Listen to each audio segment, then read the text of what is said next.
Hello and welcome to PowerDrift. Yes, I know this would have been a great episode in our You Asked For It series because essentially the Hunter 350 is a roadster while the TVS Ronin is whatever you want it to be. I mean, TVS are also sort of claiming that.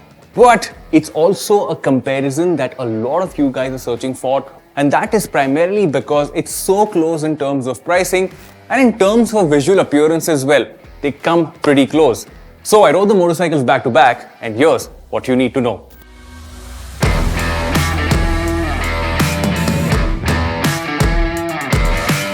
Let's start off with the heart of the matter, and by that I mean the engine. Now for the Hunter 350, it's a familiar engine in there. It's from the J series lineup. We saw it first on the Meteor 350, made its way to the Classic 350 with a different map, and now it's here on the Hunter 350 as well, again with a different map. But essentially the underlying story of the J series lineup is about torque, and the feeling on the Hunter is no different. Here as well, it's torquey, it pulls off the line cleanly, accelerates really well, but there is no top end. For a motorcycle that promises a lot of fun, a lot of ease with the way it is ridden, I think Royal Enfield should have worked on the top end as well, either in the form of a map that favors the top end or in the form of some kind of sprocketing change, again, that feels a lot better as you start increasing the numbers on the speedometer. When you move on to the Ronin, it obviously uses an engine which is way less in cubic capacity, but the power figure almost identical. Because TVS relies on a lot of racing lineage with their motorcycle a lot, it just feels like a motorcycle that wants to be ridden fast. Accelerates off the line really well, is tractable, which means you don't have to shift to the gearbox as much. Overall, in terms of feel, a slight edge towards the side of TVS. But in terms of outright performance and how it feels at the top end, the Ronin essentially does not have a really good top end because vibrations do creep in, it feels a lot more stressed after 80 kilometers per hour, and that's the space where I will give the edge to the Hunter 350.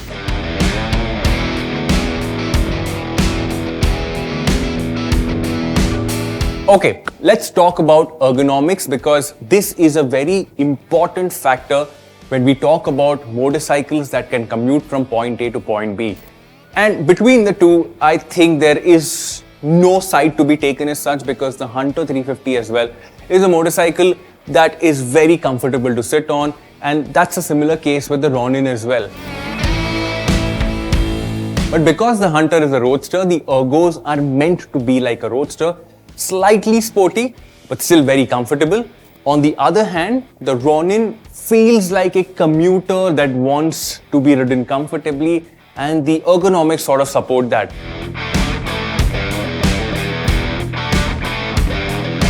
Okay, let's talk about ride quality.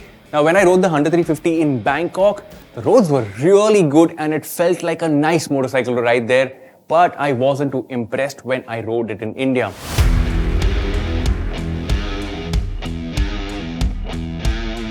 Now, the overall feel of the suspension on the Hunter 350 is slightly firm, but that's also been kept that way because the ground clearance of the Hunter 350 is only 150 mm.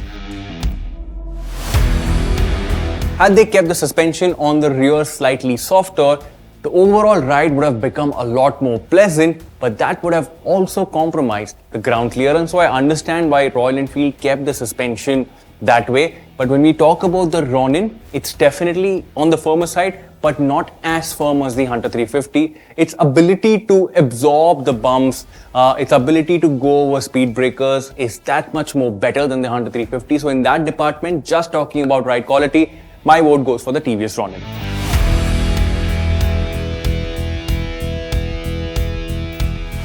Now talking about the brake setup, both these motorcycles offer adequate bite with their brake setup. I don't see no problem and I can't really have one way over the other. Both of them are really nice in terms of feel and feedback. But the one thing that really bothers me, especially when you're riding it in peak-to-peak traffic, is how heavy the clutch of the Hunter 350 is I wish it wasn't as heavy on the Hunter 350 because surprisingly, the clutch on the Classic as well as the Meteor isn't that heavy. So I don't really know where Royal Enfield went wrong with that. But on the other hand, the clutch on the Ronin is extremely light, feels extremely smooth. And the gearbox as well, when you pair it with that gearbox, it's a very nice, smooth, pleasant setup. So in terms of city riding experience, I think the experience with the Ronin in terms of what it has to offer has obviously been slightly better than the Hunter 350.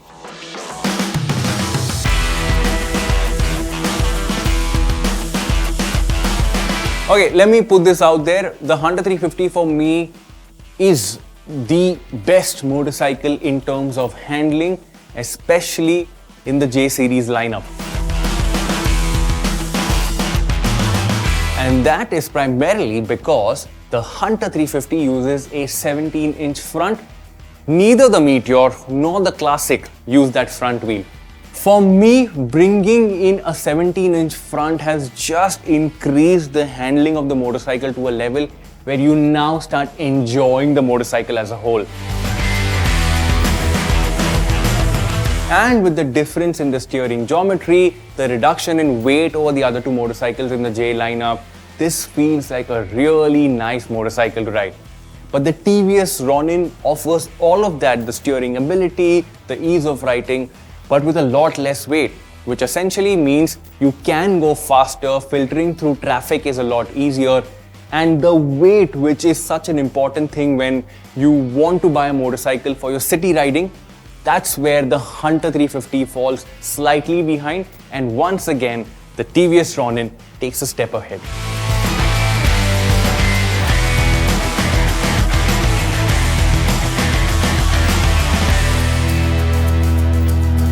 Okay, let's try to summarize the two. First, starting off with the Hunter 350, comes in two variants. There's an affordable retro variant. There is the more expensive one, the metro variant. But personally, what I would go for and choose will always be a motorcycle that offers convenience. And for the metro, in spite of the premium that you have to pay over the retro, convenience comes in the form of tubeless tires. As an 18-year-old, a 19-year-old who wants to invest and wants to know more about the community of Royal Enfield, this is a great motorcycle to begin with, especially the way it rides, the way it handles, and for me, it is the best motorcycle in the J lineup. It's something that I gravitate towards the most.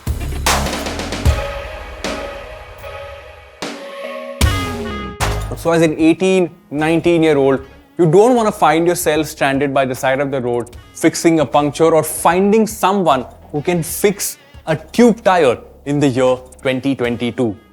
On the other hand, when we talk about the TVS Ronin, that is also a really good city motorcycle, but my problem has always been with identity. There should be a clear identity, and if it's a commuter, TVS should have said it's a commuter.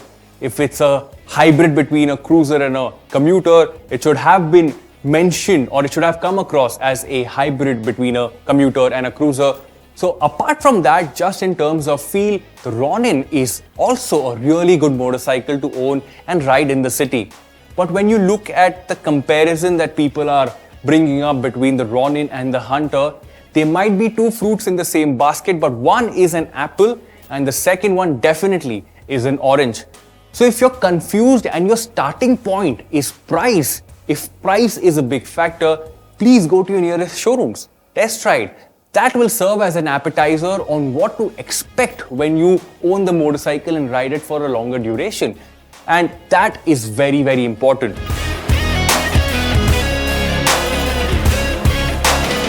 If you have any more questions pertaining to these two motorcycles, please drop those questions in the comment section below and I'll be more than happy as always to answer those questions for you. But for now, this is it. This is a comparator that you guys were asking for and we have the answers for you. Thank you once again. My name is Varun Painter and I will see you later.